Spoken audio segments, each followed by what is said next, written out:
O te toe whamalo atu lo tātua tunuu ina ua o mai fo i le whai unga na vai aso i tiu te mga aluenga whenga iai o le whao poponga rene o tala fo i nisi o meolo o te tupu e si o tātua tunuu i Sāmoa o si mai e lau whaafonga. O le wāloa ia nei o na tatala aloa e ina le ofisa fo o le pulenga o lo awina atu i whafua Sāmoa. Wa loa tausanga o fua le whaatala noanga ma walewa fo i o na whai e ngā luenga molo na tau wha atu wina, e au fia e le whauwha wina o ana whainga whaavae, ma sana tūlafono au tū. Pe o na sila fia o le tūlafono pōlenga o loa awina atu i whafua Sāmoa, lua whelu se fulma le wha. Sa pāsi il pāne mene lana fōn tanga le māsino au kusol tu sangan te nei. Ma sa sainia e le fionga i le au mamalu le malo, le fionga tui maleli whano vale toa soa lau vi le lua, i le aso lua se fulma le lua au kuso, i le tausanga lava lea na te nei. Mai o le tu la fono, o tu wha ta sia i le pūlenga, o se wha la papatonga, o tu wha ta sia wha le tu la fono, body body cooperate. E le ngata i le tatala aloa i ai o le office fo, ai wāmana i ai fo i malato fo whanga au tasi alua mamao, le cooperate plan, mo lono lua i 5 tausanga o lona whaatu wina, mai le tausanga wha le tupe lua whelua se fulma le 5 lua whelua se fuluono, se ia o i le lua whelua iwa, lua whetolu se fulu. O le veo le 5 tausanga o le whaatulanga ino le fōwhanga au tasi alua mamao, ina ionga tasi ma le whaavae tā o te oto le malo, mo le pūlenga, e a vea mo le isi 5 tausanga mua, mai lona whaatuina o na toi ilo le peanga vaao na li liu e a verma public trading body. Na whae loa le lau au tū o le fionga le tamai tai pāne mia, o le taufo ia lo whaafita au li tū ngā, wa ova mama wa lunga tele atu o loa whaau fale mai i Sāmoa, pe a whaatusa le ia tātu o loa e awina atu i whafo, mai wha maumunga le temile nei, e tusa ma le tasi le piliona tā la tupe whaalua Sāmoa, i o loe lea wha au fale mai lea tunu, ai wana o le se 4% o lea o whainga, e maua mai a tātu o loa wha taui nātu i isi a tunu, o se tūlanga o le pā leni te lele wha taua inga o loa, wa tūlanga wha le tonuai le tātu wa te nae, mai o se wha whita hauli, e te tau o na wawe whaia iei se whafo. Na whaaftaia fwe le fionga le tamai tai pāle mia, le komiti wha atonu le tū mau. Sa ngā lulue mo le se fulma le lua masina, e tau tū whaata sia ta iala mani tū la fono, e 5 tai ta ina ai le whaatuwina o le fo i whaala putputonga. O i la tau ia sa tai te fono ai le fionga tangaloa Eddie Wilson, le fionga wha mausiri Dr. Matangi Alofi Lua Yufi, le fionga Sauli Titi Ma Reva Pithem Va ai, ma le fionga ia Pauli Dr. Kennedy Faulalo. Mai ua mai a foile lātu ngā luenga wa filifili ai le komiti au tū,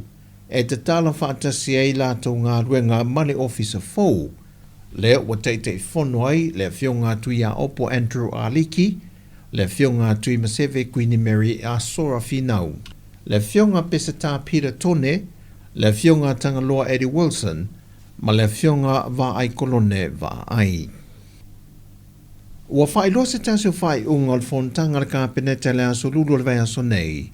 Ma ua wha mauni ai le toe filifilia leo le fionga anga fili tō mai manoshem leo,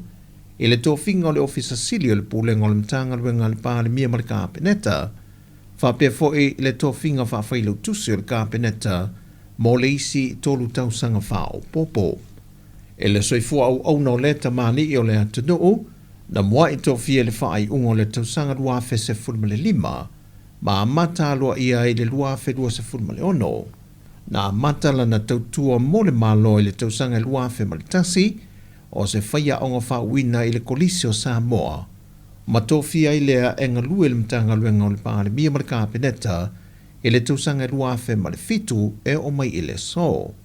O lo ia umia whaai longa tau loa mai o onga o le matua o whaiva, o whaatu funganga i tūlanga tau pūlenga, po le Master of Arts in Covenants, o le tipiloma mawalunga esu enga tawati nae, po le Postgraduate Diploma in Development Studies, ma le tikeri tūlanga tau ia o onga,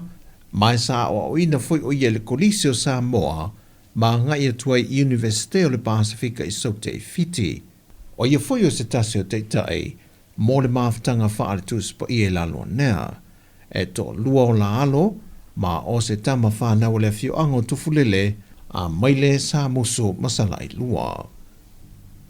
Ua whaalau tele mai e le ofisa sili o le pulenga o wafu o Sāmoa, so o alo ku resa so alo, o le pākanga le ua tutongi nei le se fuluta lai lunga o wafu i san lulonga mumuli whanua, e na o paka ia ua whauwha apito o lato fale, e se fei le saa o le tangata ua malanga i sa vai pe malanga mai fo ia pia, ma wa aia e le leo po, e le ono sa tia lea e se tasi, ma e ua tui na iei fo i ma mea pueata, e ma whai o na sa i lia e so se tasi, e na te ngau ia ta vale. Wha amanino fo e so alo, e le o vaenga uma o le pākanga o ta vale lungo wafu, le e tutongi le se fulu Tala. O loo tu sa o loto lava isi vaenga uma, e pe ona o loo iai le teme nei. Mai o paka tutongi fo ia, o loo tu lava ele whaita lio le tangata pe tewi na ailo na sa, pe paka fo i fafo i isi vaenga, e le tutongi na i se fulu Tala pe ona masani ai. Whaelo fwoi so alo, e iei si vaenga wha le leo wafu o loo wha ngā ioi le teimile nei, e pei o le toe fausia ma toe wha le leia whale le tā ue auto wa iei le atunu, ma whale mo le au leo po.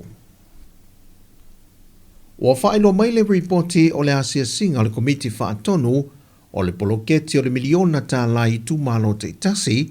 le ua maa e atu inatu ie le miliona mua ma le miliona tā lalo na lua, ai o isi fo i tu malo le ua wha ngā solo le vaenga mua o le miliona tā lalo na tolu. Mai o a ana lofi mua lua tolu ma le wha,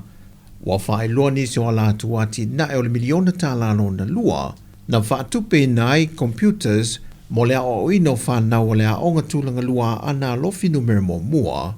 le Mount Asaya na le sa, ma wha tupe nai nisi o me whai ngā luenga mo mia mo le au whai wha tu anga, ma ua wha maui nei le viso soani le se furu ma le tolu le au whai, e au fie ma whatu la au whala au whai sua, le olo ta i muai le fionga ngan ma le mana fiso la e ruta tui ala. Ai oa ana lofi numero lua, e se furu ma le tasi a inga lima vai o la tu fo i tama o a inga i tutonu o le i tu malo pa lota, wa ma whai ona viso soani e le miliona ta lalo na lua, e whatu pei o la tu fale mautu, ma le wha moe mawalunga le malo ia soi fua manuia a inga umo le atunu, ma ia saunga le mu. Na whae loe le sui o le fiu anga, wa vesoa soan tele tupe o le poloketi le nei, na fausie nei le awala wha apito e te tono le a inga o le sasunga ia Carol le au pepe, ma si osi le au pepe, e wha whaingo fie le wha avea inga o le no fua wha taba le vale, ona e a fia i mana onga wha apitoa. O tala fōi o le wha ai unga le neiva yaso, Manuia tele lo tātua tunu, wha soi foia.